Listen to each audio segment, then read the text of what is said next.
రామాయణం ఈ ప్రాచీన ఇతిహాసంలో ఒకే ఒక్క సంఘటన ఒక మహాయుద్ధానికే దారితీసింది. అదెంత కీలకమైన ఘట్టమంటే దాని గురించే మనం ఈ విశ్లేషణలో పూర్తిగా తెలుసుకోబోతున్నాం. అదే సీతాపహరణం. అవును, మీరు విన్నది నిజమే. కేవలం ఒక్క అవమానం దానితో మొదలైన ఈ కథ ఒకదానికొకటి గొలుసుకట్టులా అల్లుకుపోయి చివరికి ఒక మహాసంగ్రామాన్నే ఎలా రగిలించిందో ఇప్పుడు చూద్దాం రండి. సరే, మరి ఈ కథ ఎక్కడ మొదలైంది? అంతా ప్రశాంతంగా ఉన్న దండకారణ్యంలో. అక్కడ పంచవటి అనే ఒక ఆశ్రమం.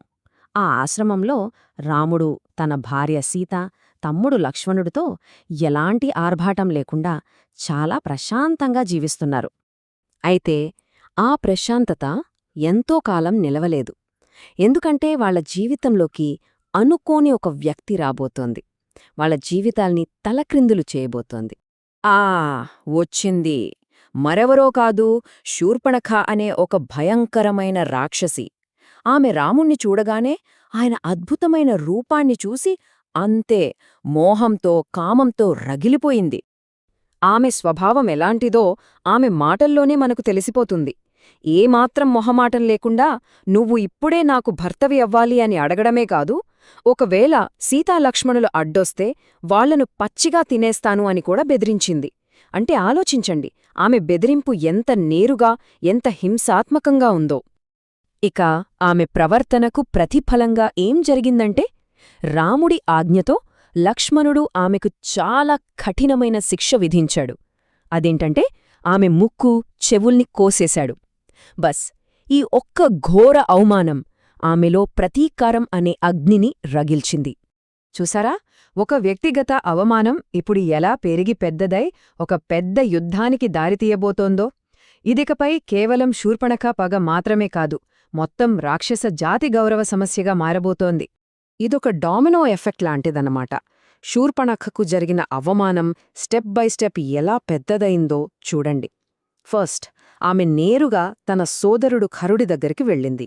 వెళ్ళి తనకు జరిగిన పరాభవానికి పగ తీర్చుకోమని అతన్ని రెచ్చగొట్టింది. ఖరుడు అంటే ఎవరో అనుకోవద్దు. అతను దూషణుడు, త్రిశిరుడు లాంటి మహాసేనాధిపతులతో కలిసి ఏకంగా 14,000 మంది రాక్షస సైన్యంతో రాముడు మీదకు దండెత్తాడు. 14,000! కాని రాముడు ఒక్కడే సింగిల్ హ్యాండెడ్గా ఆ సైన్యాన్ని మొత్తం సమూలంగా నాశనం చేసేశాడు. ఇది ఆయన అసాధారణ శక్తికి, ధర్మబలానికి ఒక పెద్ద నిదర్శనం. ఖరుడు కూడా ఓడిపోవడంతో శూర్పణఖ తన పగని నెక్స్ట్ లెవెల్కి తీసుకువెళ్ళింది. ఆమె ఇప్పుడు నేరుగా లంకకు వెళ్ళింది. ఎవరిదగ్గరకంటే రాక్షస చక్రవర్తి తన అన్న అయిన రావణుడి దగ్గరికి. ఈసారి ఆమె చెప్పింది కేవలం తన పగ గురించి కాదు. నీ సైన్యాన్ని నాశనం చేసి నీ అధికారాన్నే సవాలు చేసినా ఆ రాముడికి బుద్ధి చెప్పాలి, అతని అందమైన భార్య సీతను అపహరించు అని రావణుణ్ణి ప్రేరేపించింది. ఇక్కడ్నుంచి కథ ఓపెన్ వార్ నుంచి రావణుడు పన్నిన ఒక కుటిలమైన, మోసపూరితమైన ప్లాన్ వైపు టర్న్ తీసుకుంటుంది. రావణుడు నేరుగా ఫైట్ చెయ్యలేదు. దానికి బదులుగా సీతను ఒంటరిని చేయడానికి ఒక పక్కా ప్లాన్ వేశాడు. ప్రతి స్టెప్ చాలా జాగ్రత్తగా ఆలోచించి ప్లాన్ చేశాడు. ఇది అతని బలం కాదు, అతని కుటిల బుద్ధికి నిదర్శనమన్నమాట. అయితే ఈ ప్లాన్లో మారీచుడి పాత్ర చాలా విషాదకరమైనది. పాపం, అతనికి అటు చూస్తే నుయ్యి, ఇటు చూస్తే గొయ్యి అన్నట్టుంది పరిస్థితి. రాముడి మాట వినకపోతే అతని చేతిలో చస్తాడు, వింటే రాముడి చేతిలో చావు ఖాయం. అప్పుడతను ఆలోచించాడు, రాముడిలాంటి రాక్షసుడి చేతిలో చావడం కంటే సాక్షాత్తు దైవస్వరూపుడైన రాముడి చేతిలో చస్తే మోక్షం వస్తుంది కదా అని నమ్మి ఈ బాధాకరమైన డెసిషన్ తీసుకున్నాడు. సరే, ఇక ప్లాన్ అమల్లోకి వచ్చింది. ఈ కథలోనే అత్యంత నాటకీయమైన టర్నింగ్ పాయింట్ లాంటి ఘట్టం ఇప్పుడు జరగబోతోంది. చూడండి, రావణుడి పన్నాగం ఎలా పర్ఫెక్ట్గా వర్కౌట్ అయిందో. స్టెప్ 1, ముందుగా ఆ బంగారు జింకు కనిపించింది. సీత కోరిక మీదట రాముడు దాని వెంట వెళ్ళాడు. స్టెప్ 2, చనిపోయే ముందు మారీచుడు అచ్చం రాముడి గొంతుతో సహాయం కోసం అరిచాడు. స్టెప్ 3, ఆ కేకలు విని సీత కంగారుపడి లక్ష్మణుణ్ణి బలవంతంగా అన్నయ్యకి సహాయంగా పంపించింది.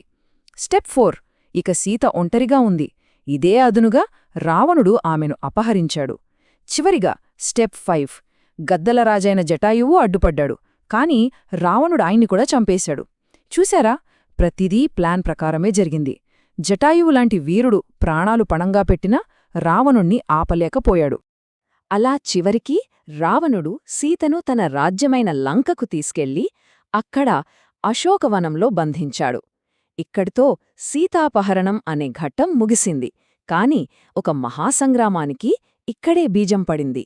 ఇక ఇక్కడ్నుంచి కథ జరిగిపోయిన నష్టం గురించి కాదు, ఒక కొత్త సంకల్పం, ఒక కొత్త లక్ష్యం వైపు సాగుతుంది. ఇది దుఃఖం నుంచి ధైర్యానికి చేసే ప్రయాణమన్మాట. తిరిగి ఆశ్రమానికి వచ్చిన రామలక్ష్మణులకు ఏం కనిపించింది? ఖాళీగా ఉన్న పర్ణశాల. ఆ భయంకరమైన నిజాన్ని గ్రహించిన ఆ క్షణం వాళ్ల దుఃఖానికి అంతులేదు. కాని ఆ మహాదుఃఖమే సీతను వెటికి తీరాలి అనే ఒక అచంచలమైన సంకల్పంగా మారింది. సరే, వాళ్ళ అన్వేషణ మొదలైంది. అప్పుడే రాముడికి మొదటి క్లూస్ దొరికాయి. చనిపోతున్న జటాయువు శత్రువెవరో చెప్పాడు, రావణుడు అని. ఆ తర్వాత వాళ్లు కబంధుడిని కలిశారు. అతను వాళ్లు నెక్స్టేం చెయ్యాలో ఒక దారి చూపించాడు. ఆయన ఇచ్చిన ఆ కీలకమైన సలహా ఏంటంటే, వెళ్ళి సుగ్రీవుడిని కలవండి. అంతే. ఈ ఒక్క మాట రామాయణంలో తర్వాతి పెద్ద ఘట్టానికి, అంటే కిష్కింధకాండకు పునాది వేసింది. అయితే అసలు ఎవరి సుగ్రీవుడు? అతని సహాయంతో రాముడు సీతను తిరిగి తీసుకురాగలడా?